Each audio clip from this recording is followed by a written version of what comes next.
According to the Alzheimer's Disease International, the number of people living with dementia in the Asia-Pacific region will triple between now and 2050.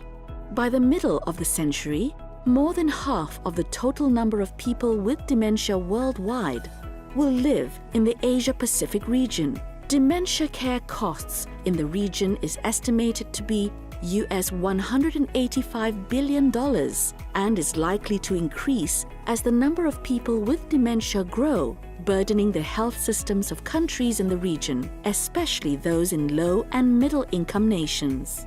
The Asian Society Against Dementia, or ASAD, is dedicated to promote and encourage the advancement of scientific knowledge throughout Asia. The 11th ASAD International Congress in 2017 was held in Bangkok, where experts from all over the world gathered to present and exchange ideas on the latest findings in dementia.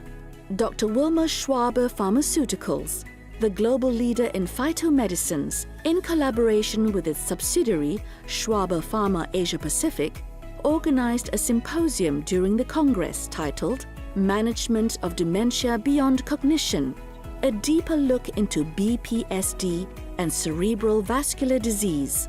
We had the opportunity to interview the symposium speakers, Professor Ralph Ill of Germany and Associate Professor Nagendran Kandya of Singapore. Professor Ill is the president of the European Association of Geriatric Psychiatry and the head of department of the Alexian Hospital in Germany.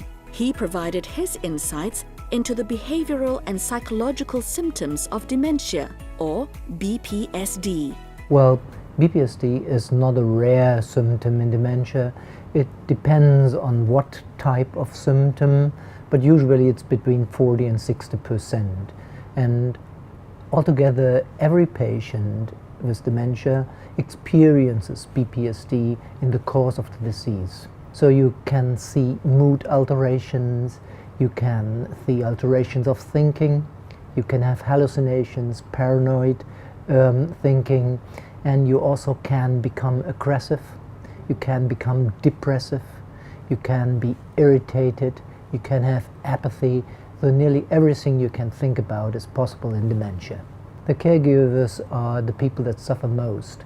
Usually the patients with dementia, in most cases, do not worry about their complaints.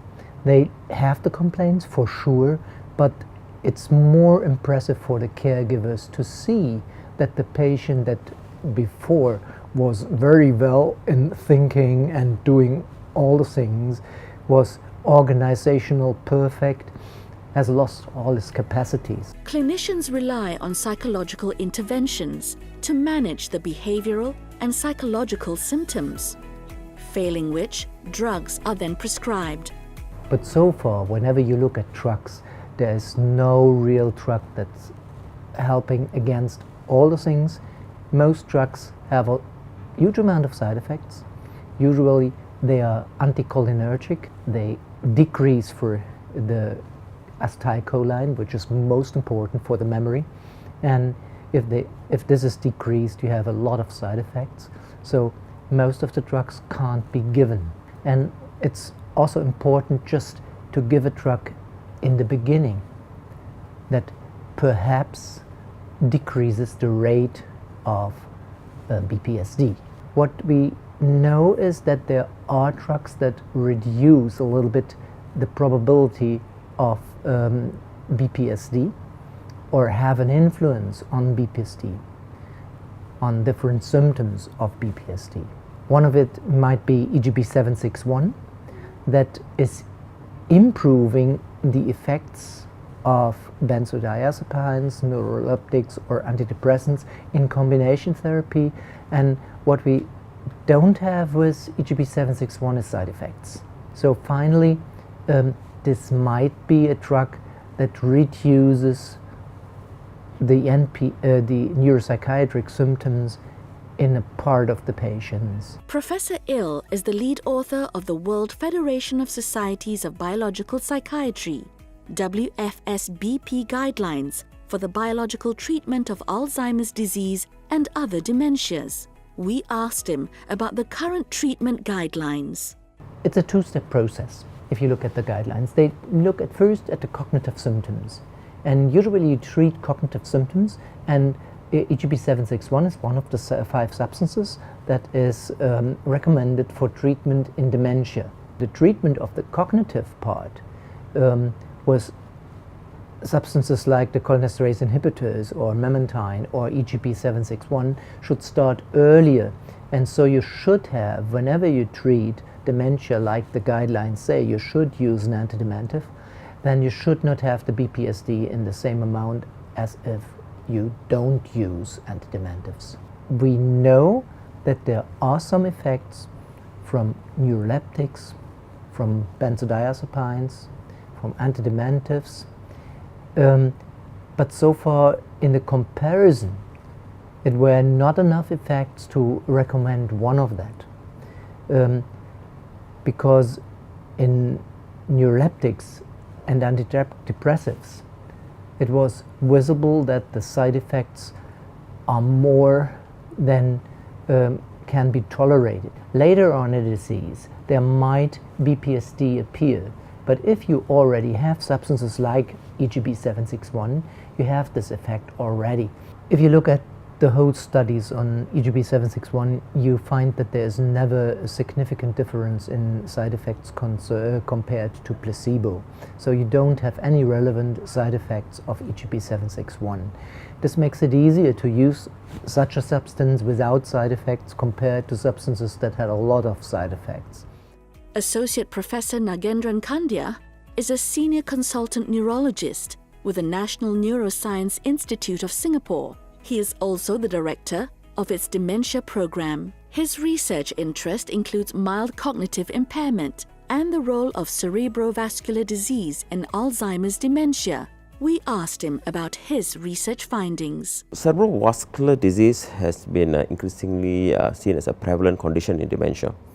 Our own work at the NNI has shown that when it comes to a clinical diagnosis of dementia, up to about 70% of these patients have some amount of cerebrovascular disease. What studies are beginning to show is that cerebrovascular disease may be one of the early triggers for accumulation of A-beta and tau. Studies have also shown that even before A-beta and tau starts to accumulate, cerebrovascular disease may be already present. This regulation in cerebrovascular disease may result in disruption to the blood-brain barrier and other cerebrovascular mechanisms. So it's an early manifestation in the pathogenesis of Alzheimer's disease and other types of dementia. What happens is when someone has concomitant cerebrovascular disease, the progression of Alzheimer's disease has been shown to be much more rapid. We did a study several years ago and we looked at the stage of mild cognitive impairment, and we categorized patients as either having significant cerebrovascular disease or no significant cerebrovascular disease. And when we followed up these patients, what we found was among those with no significant cerebrovascular disease but just MCI, annual progression rate was about 17%. But when we looked at the cohort with concomitant cerebrovascular disease, the progression from MCI to dementia was almost double, 27%. Cerebrovascular disease is known to affect the development of BPSD. We also did look at patients who are already having dementia in the moderate to severe stages. What we found was compared to patients with no significant cerebrovascular disease, those with significant cerebrovascular disease, meaning that they have fuzzy CAS 2 and 3 in the white matter hyperintensity grading, their risk of developing BPSD was 4 times higher compared to someone with low cerebrovascular disease. What is the clinical implication of your findings? From a management perspective, I think those with concomitant CVD needs more aggressive vascular risk factor control, things like hypertension, things like diabetes. That's going to be very crucial. The role of cognitive enhancers in these patients may need to be looked into. And there's also evidence for EGB in this group of patients. From the research, what could be the rationale behind EGB 761's efficacies shown not just in Alzheimer's disease, but also vascular dementia and Alzheimer's disease with CVD? Studies have shown there are possible mechanisms, and this would include number one, what has been seen is EGB treatment the effects of A beta toxicity on synapse. So the synaptic toxicity comes down. So even despite a patient having A beta in the neurons, the impact on the synapse is reduced, and that is crucial because what really affects cognition is the synaptic activity. From a CVD perspective, few of the findings is at a microcirculation level using nuclear imaging. Post-EGB treatment has shown to result in improved microcirculation. Nano plaque formation in the cerebral circulation has been shown to be reduced following EGB treatment. And studies looking at the retinal vasculature, and you know that the retinal vasculature reflects what actually happens in the cerebral circulation. And what EGB treatment has shown is that the viscosity of blood post-EGB treatment has been improved. The blood flow in the retinal circulation has been improved following EGB treatment. From a clinical trial perspective, there have been several studies, there have been meta-analysis, and again what these studies show that EGB treatment has its maximum effect on those with concomitant cerebrovascular disease. So it does work for patients with Alzheimer's disease, it shows benefit for patients with vascular dementia, but when you have both Alzheimer's disease and cerebrovascular disease, the usefulness of this treatment is enhanced.